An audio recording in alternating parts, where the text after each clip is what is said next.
Hey, good morning. This is Lance Wilcox from Edmonds, and welcome to the download.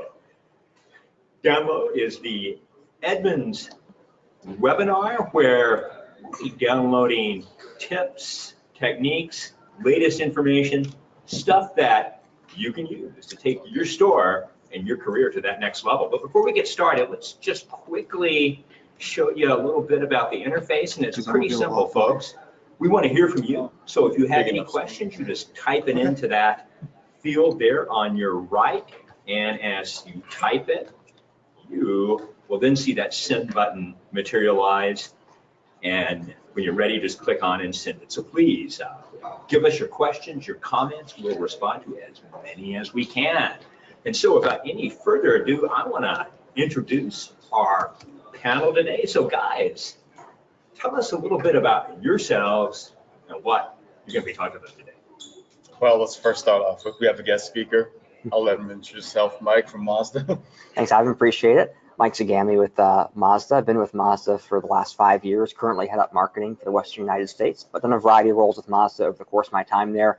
Spent time with another OEM as well and in dealerships. So broad base of experience here talking about sell down. Cool. Happy to be here. Very happy to have you. Thank you for coming in. All right, well, my name is Ivan Joy. I'm the Senior Manager of Industry Analysis and Insights. I've been working here at the Edmonds for like 11-ish years, done some product planning at Honda, and worked at the J.D. Power Associates on quality studies. My name's Matt. I've been here at Edmonds for just hit my 6-year mark. Wow. Prior to that, I was in Southern California dealerships for 12 years, hold a variety of places on the floor, on the desk, in finance, and of course in the internet department. Altogether in the car business for about 18 years.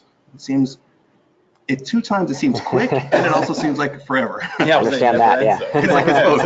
It never ends. In today's topic, we're talking about the model year sell down. Completely anecdotally, as a salesperson, this was actually my favorite time of the year because the car makers like this guy would put spits on some of the used cars or some of the cars out there. We'd have great opportunities to really have that win-win where the customer who's value oriented.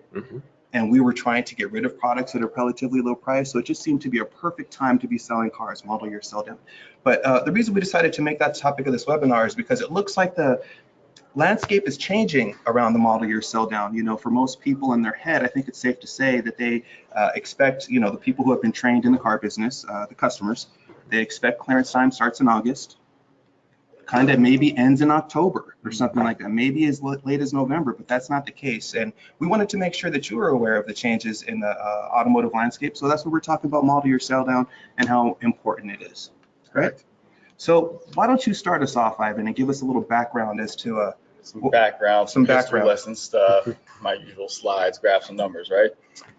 So how did we get there? How does this started? Matt's talking about the idea that conceptually people think, oh, you're selling down vehicles, they'll be gone by December, right? And lately we've been seeing, if you look at sales from a year-over-year standpoint, the last 3 years versus this year, and this year we're seeing a bit of volatility, which is contributing to this idea that we don't know, or we don't have such a clear-cut vision as to where sell down's going. And the last 3 years it's been okay because we've had such high sales volume that's like, these cars are gonna move no matter what. It might take a little bit more time, but they're gonna sell at some point. Right. But now seeing dip, an increase, a dip again, year over year, it's causing a little bit of a disruption to a certain degree. So is it still like another leftover from like the hangover of 16? We're selling a whole lot of cars, we're selling a whole lot of cars, let's produce a whole lot of cars, let's produce a whole lot of cars? Yeah, I mean, we're still seeing elevated inventory levels, which are helping contribute because nobody ever wants to concede defeat, say, you know what, we know what's going to happen. We're going to sell fewer vehicles this year. There's still going to be 16 or 17 million sold. Let's ratchet it down. That's just a hard thing for. Yeah, I think we've seen a couple of things that have impacted volatility this year. First of all, being political uncertainty, obviously, with trade issues has caused consumers to be less predictable. But at the same time, from an OEM standpoint, all of us have pulled back on incentives. And as interest rates rise, dealers have been more focused on keeping inventories lean. So the combination of those two things has really changed seasonality in the past 12 to 15 months. So we're seeing it with us. We're seeing it across a variety of brands as well. Yeah. Our next slide. So talking from a historical perspective, what a customer's accustomed to, or people who've been in the business for say 10, 15 years, you know, if you look at what the best months of the year were, that's changed over time dramatically. Yeah. Right? I mean, it used to be kind of have this summer period that was great in the early 2000s, and it starts to shift away, and you end up with, like, really in the last couple of years, that idea that December is now becoming the best. Yeah. Like, we always know that January and February are terrible. Terrible right? months. Those are always bad months no matter what. Sorry, we're being polite, but it's true. Yeah, right? I mean, like, I'm not really too happy to be like, hey, I'm gonna hang out at the dealership on the January, February, right? It's gross. But recently, with the idea that, you know, December is such a great sales month, it kind of pairs together with there is that excess inventory. Lately, there has been. So you get some consumers waiting even longer for that purchase. It's always been a good, you know, luxury car sales month. November, December, luxury all the time. But even mainstream is now kind of focusing in on this, you know, let me wait till the very last moment mentality. The average trade-in cycle is about 6 years. And we like to talk about, you know, averages quite often. And so we think of that customer who bought a car on average 6 years ago, because, you know, that's just when the average trade-in cycle is. If we take a look at this graph and we look at August 6 years ago, August of 2013 was the #1 selling month of the year, right? So we got people who 6 years ago bought a car. They were in the stores in August. They're taking advantage of Labor Day pre-sales because they're like, hey, this is the time. And there was so much emphasis on August. And the reason we're talking about this is, again, on average, because these people are coming back now, right? There was so much emphasis on August. If you look at this chart again, what was November, or what was September? It went from the #1 month of the year in August to the second to last month of the year in September. That just shows how much energy there was in August, right? Yeah. But if we look at the current times, we look now, we'll see that August was of last year was the 5th best month, and September was the 6th best month. So we're talking about like a changing perception of people's ideas of what they can get in the dealership, but that doesn't really help the customer who doesn't live in the car business, who doesn't shop every day, who doesn't watch these webinars, understand, like, why is everything so much different right now here in this August versus when I bought my last car? And we're trying, again, to hope that everybody can have exposure to that, so that when you have your customers, you can help understand why they feel a particular way. It's because the market's different for them.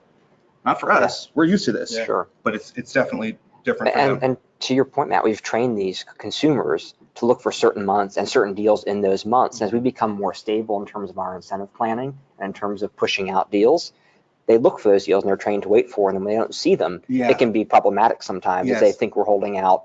And, you know, really it's probably beneficial to them long term, because there's not a specific month where they're going to get the best deal and have to wait for that. Right. They can get a good deal any time of the year. Right. But they're not attuned to that and don't think that's the case. And that's what we're trying to put across. Yeah. Like even with interest rates, I mean, I think it's probably pretty common knowledge now that interest rates are higher.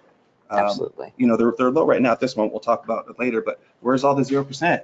You know, Right. Where's the 0%? Where's the 0%? Where's the 0%? And we hear that here from consumers. Yeah, right? absolutely. Like, are they pulling my leg? Are they not treating me right? I got 0% last time. Now they're offering me 4.5. Like, what's going on? You know, so. And what's very interesting is that consumers do know, and there's a couple surveys out on this earlier this year, they do know that the economy has gotten worse, that interest rates have gone up.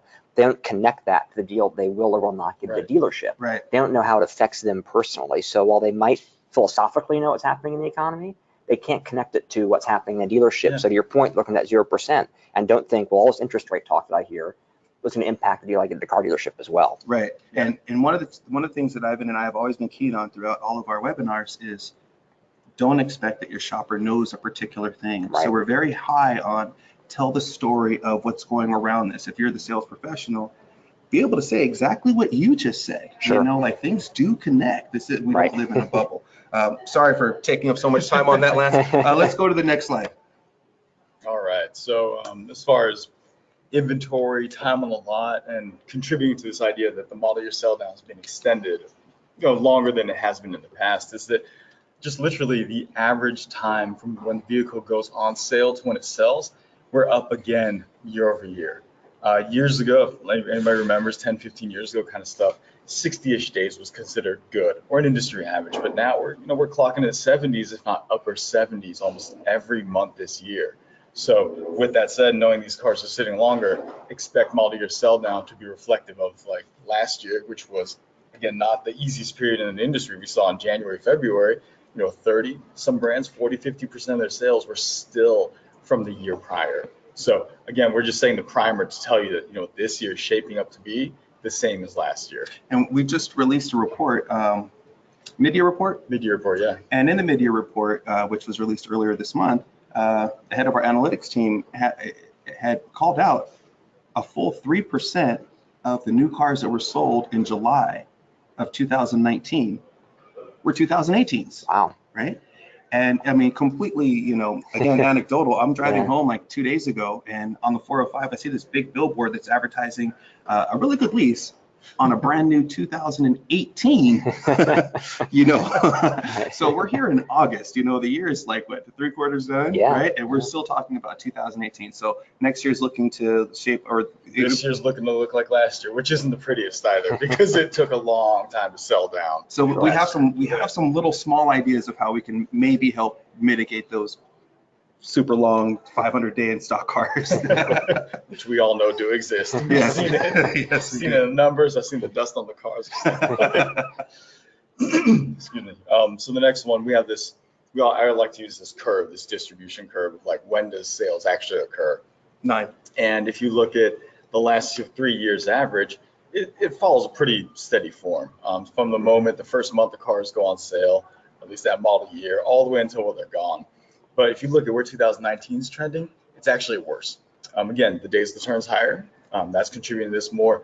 But this line is already kinked out to the right. Yeah. And what that really means is if you push this out to the right, it'll be abnormal from the last 3 years. It's going to be worse than the last 3 years, which weren't the greatest to begin with. So really to emphasize, like, getting rid of these vehicles and why you should, this is just yet another reason, like, to prove it, like, look, you're going to be stuck with some old cars, unless you go forward and you're proactive with trying to unload that inventory. Absolutely, and that's a hard part. But hopefully some people on the call will give us like 3% of their suggestion mind and listen to a little bit of what we're saying, because we all understand, like, you know, and there's ancillary problems with having extra old cars in the lot, you know. Besides having a car that's, you know, super old, it kind of affects what you can do on the new cars, you know.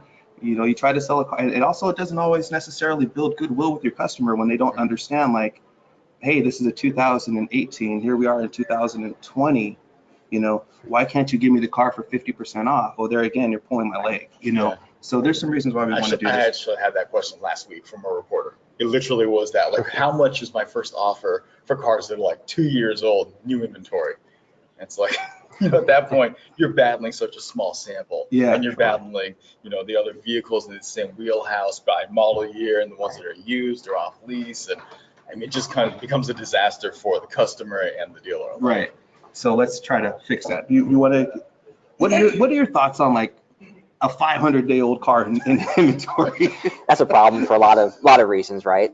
I mean, it certainly hurts the brand perception if the car is out there and not moving for that long. It's difficult for profitability from a dealership perspective. Obviously, you know, your boss is not going to be happy with you if you're in charge of inventory and you've got a car that has had a birthday or 2 birthdays on your lot. Right. Not great. And then it becomes problematic for us to put new inventory on the ground and be able to sell it. So I think there's a lot to be said for ensuring your inventory is clean and that you're moving the old units first. So getting rid of the old units are going to get you new units, and it might help out with your profitability. Absolutely. So a person on the floor, whether, it doesn't matter what their position is, if they have an opportunity to sell a 300-day-old unit or a 60-day-old unit, maybe sell the 300-day-old unit if you can, because it's better for everybody in there. And that's not advanced tech. That's just something that everybody can do. Right. Go with the oldest stock. It'll make your boss happy. That's make your boss happy, right? And the factory. So get a raise or a promotion. 2 for 2. Now, would you tell us a little bit about slide 10, because I'm really fond of this one. Okay. Again, hitting home the idea that, you know, model your sale down. How does it go? What kind of discounts are involved? And I'm going to harp on this again, that this, you know, this year, 2019, that sales lag of 2018, we still had 29% of all sales in January derived from 18s. It was 19%, then 30%. Every month that went on, yes, we chipped away at it, but it was even at a worse rate than in years prior. It was basically the worst year we've ever had on record for sell down. And what did it require? You see, initially it was like a 7% discount. These vehicles, these 18s, what they were discounted.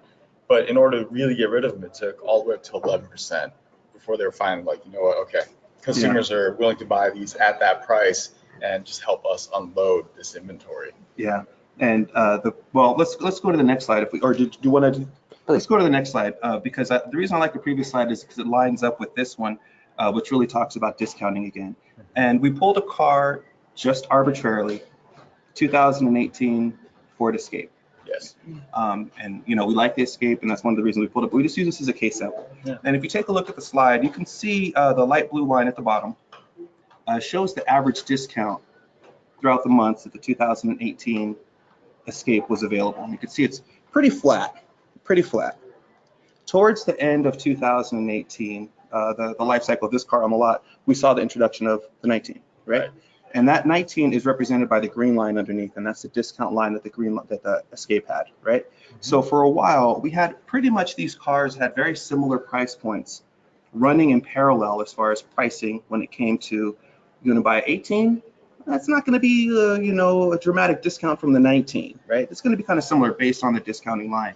But then you see, as clearance ramps up, we go from an average of about $1,400 or so of discount until we get into February, where we see it as high as like $5,600, right? So it's a jump of $4,000, right? Mm-hmm. And it makes sense. Why am I going to buy last year's model? Well, the discount's the same as this year's model. Right. So that leaves us with lingering inventory. Instead of taking, maybe a $1,900 discount earlier on in the year, where I was sitting with 14 according to the average graph. Well, since I held on to that inventory a little bit longer, maybe I wasn't quite as aggressive as I could have been. Towards the end, now I have to have this fire sale. I'm knocking $5,600 off of a car to separate it more further from the 19. So like we had just come up with first to say, we understand that you at your store and your demographic, you are the boss, you know what's going on, you're on the ground, and we're sitting here in this wonderful air-conditioned office here in Santa Monica, right? We're not there, right?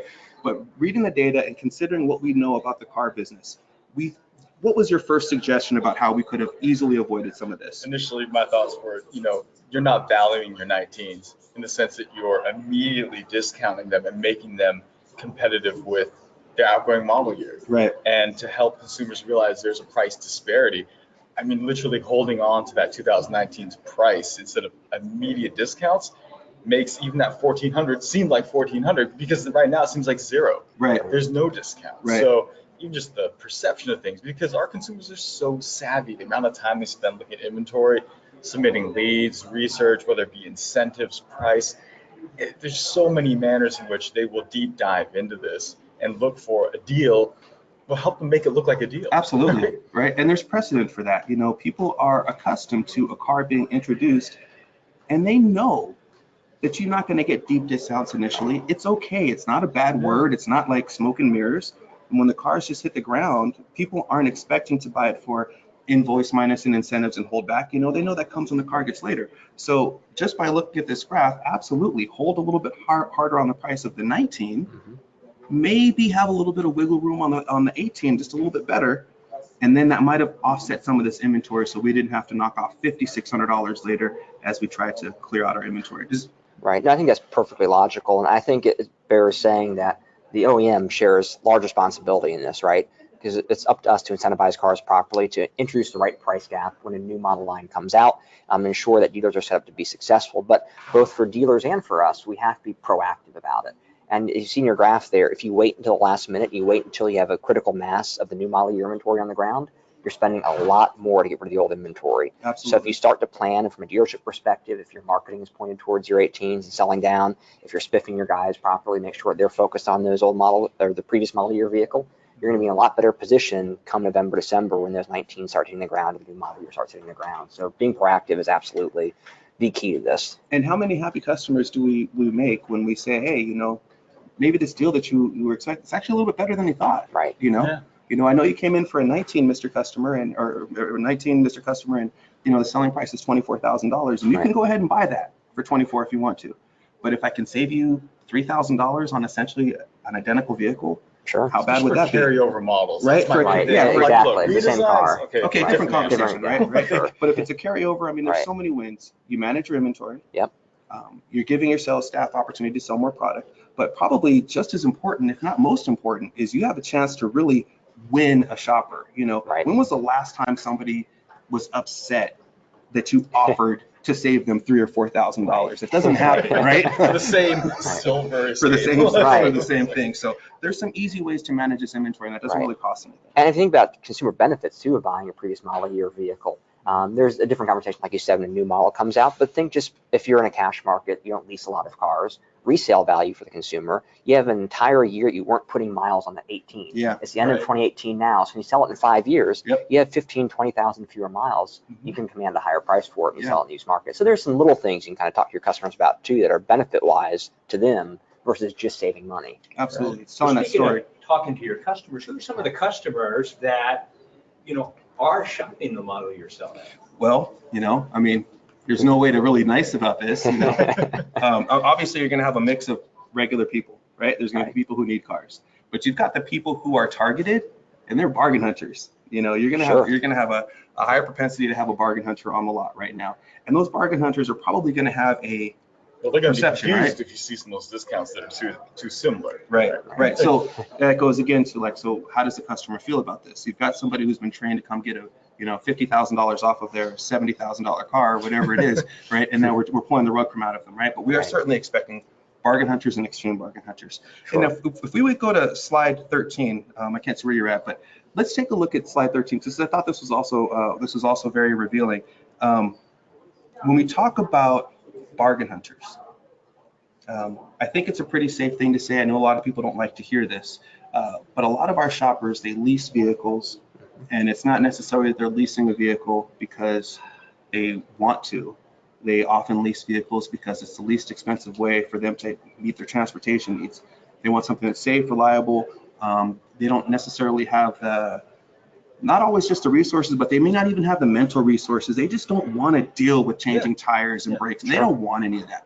I want to pay a couple $100 a month. I want to be a nice, safe, reliable car to get me to and from work, get the kids to school. And I'm going to lease because leasing provides all that. Now, I think we can consider that person part into the bargain hunter category, right? Some of them, people are very cost conscious. But when we talk about model sell down, we run the risk of actually losing those shoppers if we have cars that are on the ground too long and then we lose, our residual becomes not so good for leasing anymore, or we lose a subvented rate, or we lose incentivization from you or from the other car makers to help people leasing. And then if you take a look at this chart, you can see what they're kind of forced to do. Well, I don't know if you had seen this from prior, but here goes our lease take rate, and here comes our purchase rate. And when you have that deciding factor right around the beginning of the year, those bargain hunters, we know that 30% of people lease. Well, if you don't have support and you have a poor residual for your product because a car sat around for too long, you're kind of nixing 30% of your shopper base, right? So we're thinking like, that's why this is all super valuable. If you've got, if Mike says, yeah, I'm not going to give you any more Mazda 3s until you sell your old Mazda 3s, and I'm stuck with old Mazda 3s that I can't lease to my bargain hunters or to my cost conscious, where am I and where are they, right? Yeah, in certain markets, we know leasing hits 60, 70, 90% of vehicles sold are leased. New York, Miami, I mean, these are huge lease markets. Right. And you can't sell those cars. Inventory, right? Right. You can't do this. Like it super goes against you. It's not just you sold the new shiny one, but you're stealing from your future business if you don't get rid of this thing. Right. That's exactly it. Yeah. Now, we talked a little bit about this. You talked about, we're talking about shopper expectations now, and we talked about training them. Can you like off the top of your head think of some of the things that consumers in the past couple of years have become accustomed to? Like for me, I think of 0%. But sure, 0% is a big one. July 4th, Labor Day, and holiday season sales, huge things they're accustomed to. And we'll actually see in terms of sales pace, it drop off in the weeks leading up to July 4th, the weeks leading up to Labor Day, the weeks leading up to the Christmas holiday, Black Friday, and it's different regionally too, right? In the Northeast, President's Day is always a big holiday.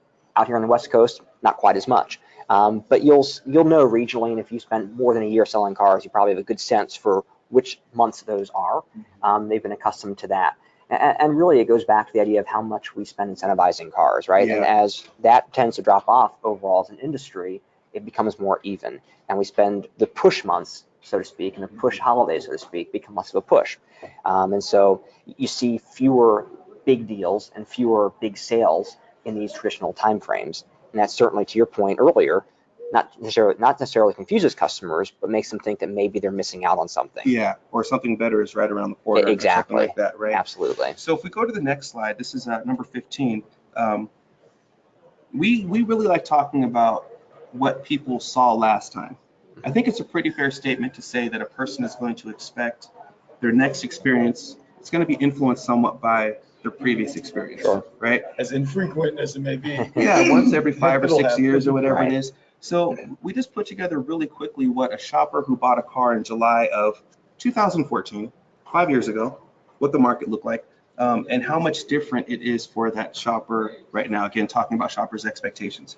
It looks like on average, the car loans are on average 3 months longer now than they were 5 years ago. Payments are about $80 a month more now on average than they were 3 years ago.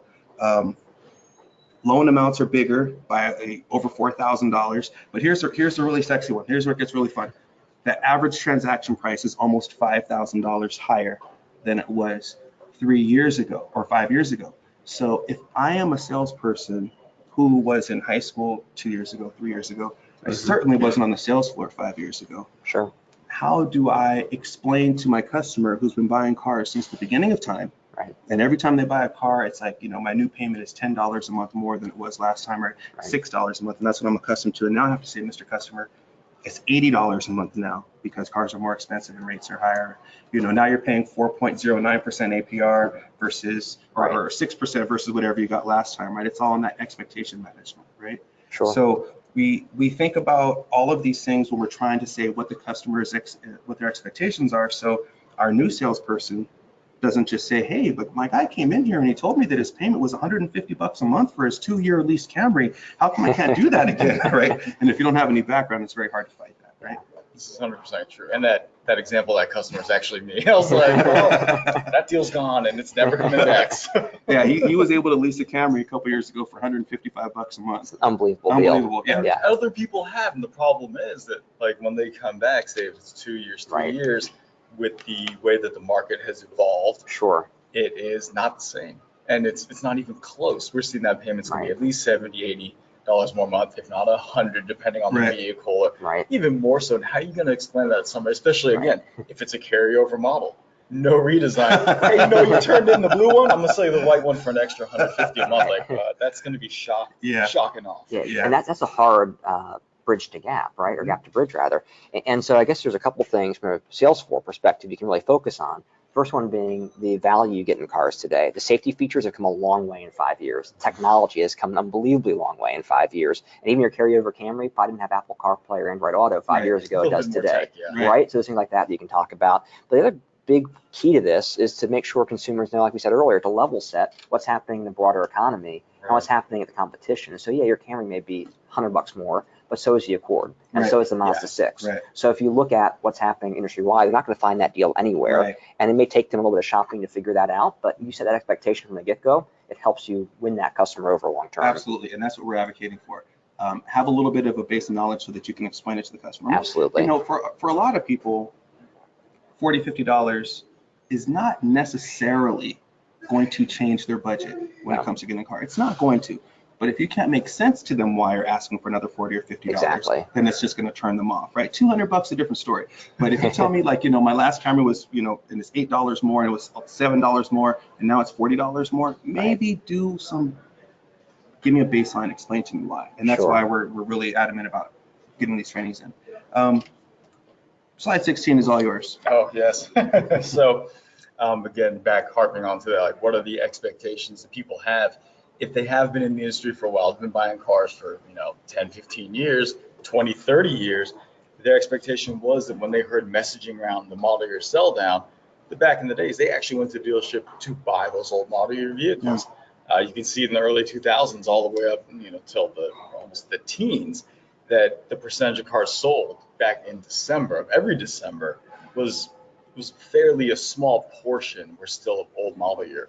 But as time has gone on, especially if you look at 18 and 2017, it's like almost half of what was sold is of the old inventory. So the customer's expectations, they have to be rejiggered, reworked, because they've been buying cars. I mean, if we could extrapolate this backwards, I'm guessing it only looks better in that sense. It was probably 0 or 5% or something of that nature, right? So somebody who's, 60 years old, 50 years old buying a car, they have those memories. And they're still staunchly there. So if they go to the dealership's lot today, it might be a bit confusing or befuddling, or they might wonder why is the deal not as good, or why is it the same? Or is this not a good car? Why is it still on the dealer's lot? Why is it still a dealer's lot? Get that question quite a bit from customers. So if you look at this chart again, 44% of the cars sold in 2018 December were 2018 Still models, right? 18s, yeah. That's the highest number since the recession. Yeah. Right. And people were kind of holding off on buying cars in 2008 and 2009, right? So it does take some explaining for somebody like who has been around the block a little bit, right? Right. So we've given you a pretty good idea of like, where the market sits, right? We've given people a pretty good idea on the call where the market sits, some kind of highline ideas of what we think, consumers are seeing as far as like maybe a little bit of shock or maybe like a little bit of confusion or trepidation because they're not seeing the huge advertising. But we know that we have a problem with a potentially very long tail model year sell down, right? And we've kind of alluded to in a lighthearted way of like how that can actually hurt your customer, how it can hurt you, how it can hurt your dealership's overall saleability, right? But here's the part where we get fun. What can you do about it, right? It's our roadmap to success. And our roadmap to success is stuff that you can do in your store, in your region, that doesn't cost you anything.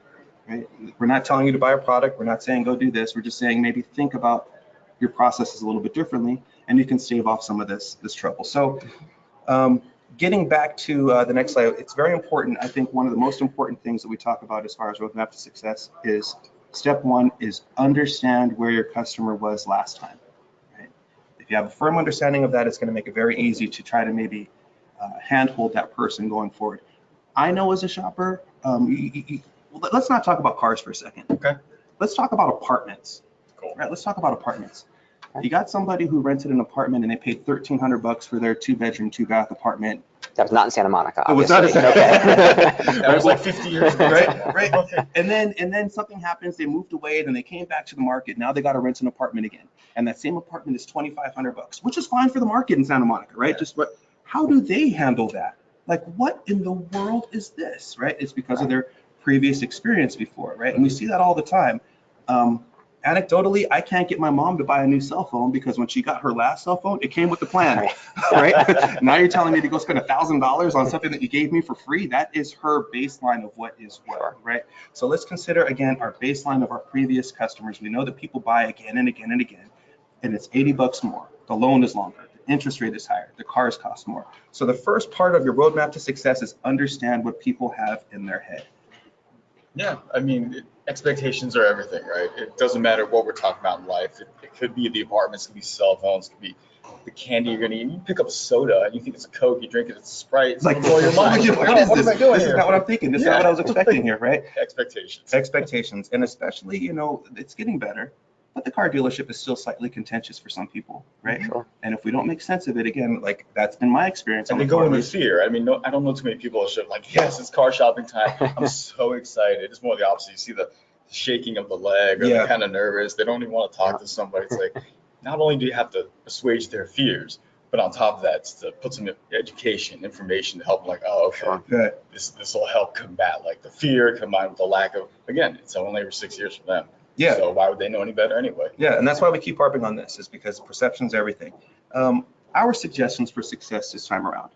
The first one, or the second one, after understanding where your customer's at, what their head is think long game. Definitely think long game. We're sitting here in August. We're about to be in September, and we're thinking about what's right in front of us for our sales goals. We're thinking about like maybe our regional manager is telling us to do a particular thing, right? And our GM is saying we got to hit a certain number for August, and those things are great. We also have to remember that we're also going to be around in February. We're still going to be here in January. So maybe I want to start thinking about that time right now. Like, how can I be that little ant that's ferreting away nuts for the winter?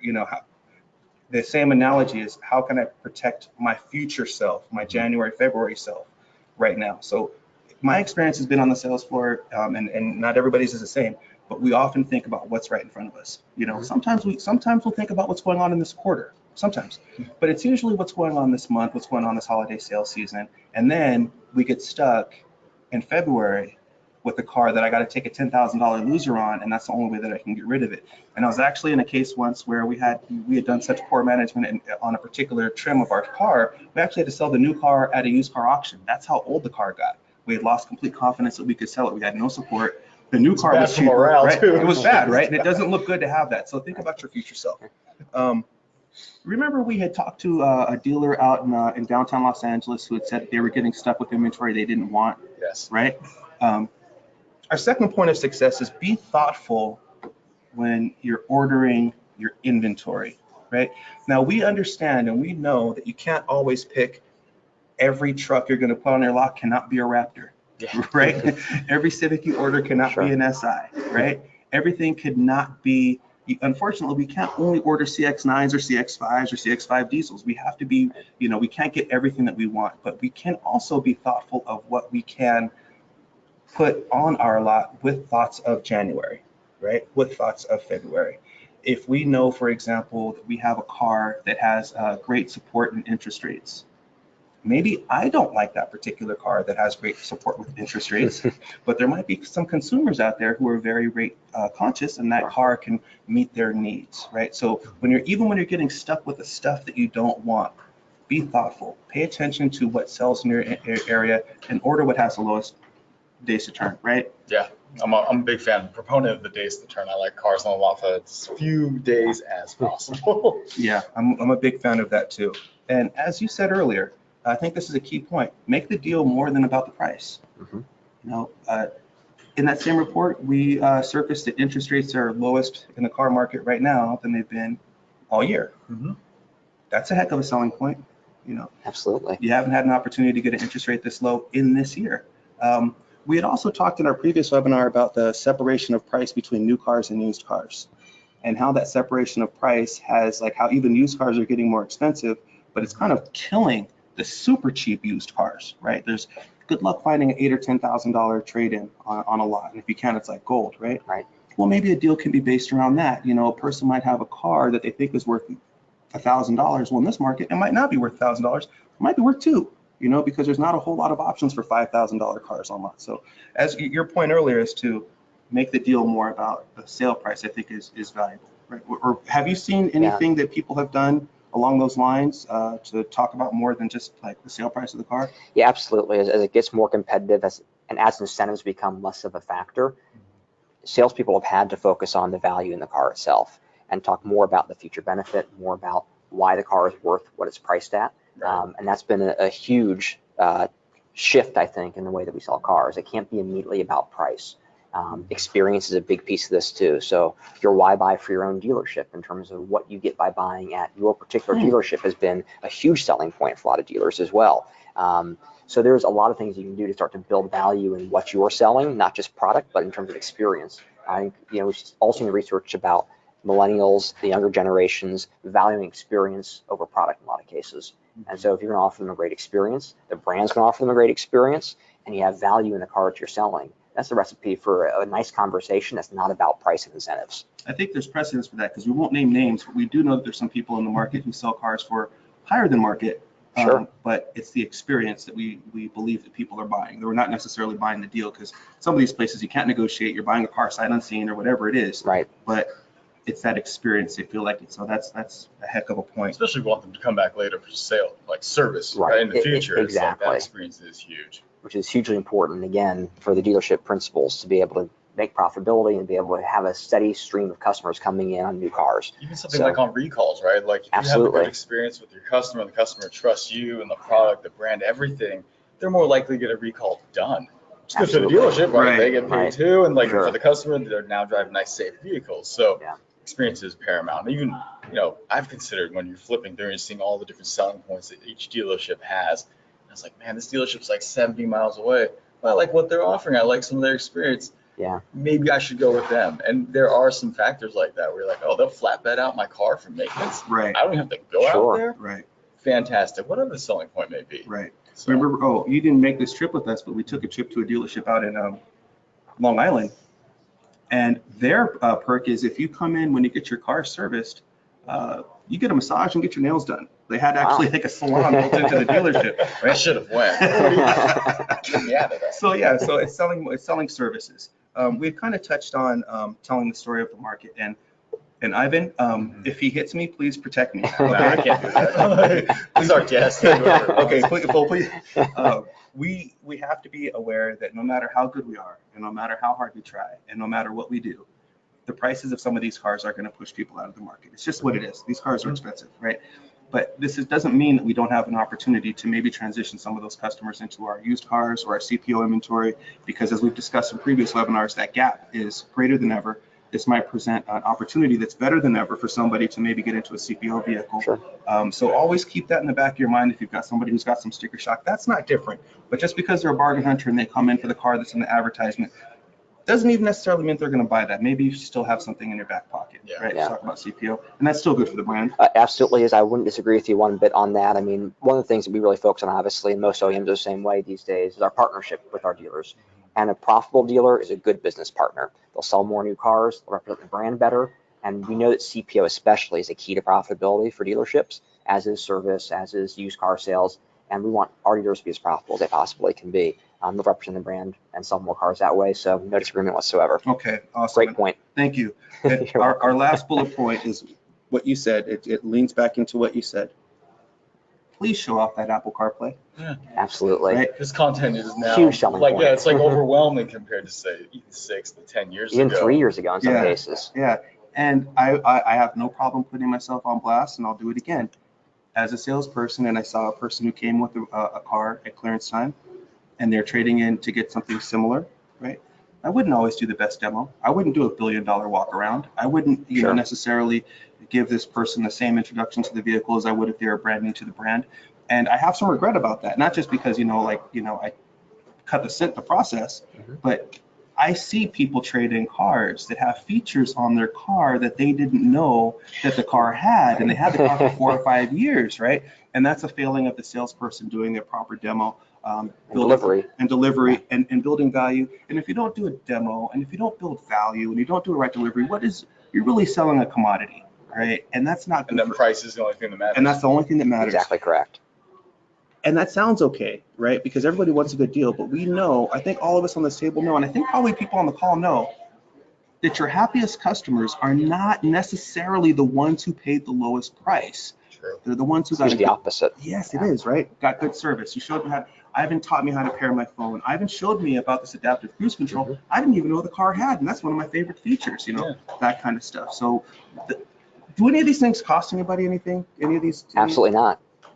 No, they're things you should be doing, kind of focus on the basics of your business on a regular basis. And if you're proactive about doing them, I think you'll see a lot of success. I think those are great suggestions. So maybe we can help, stave off the fire sale a little bit, right?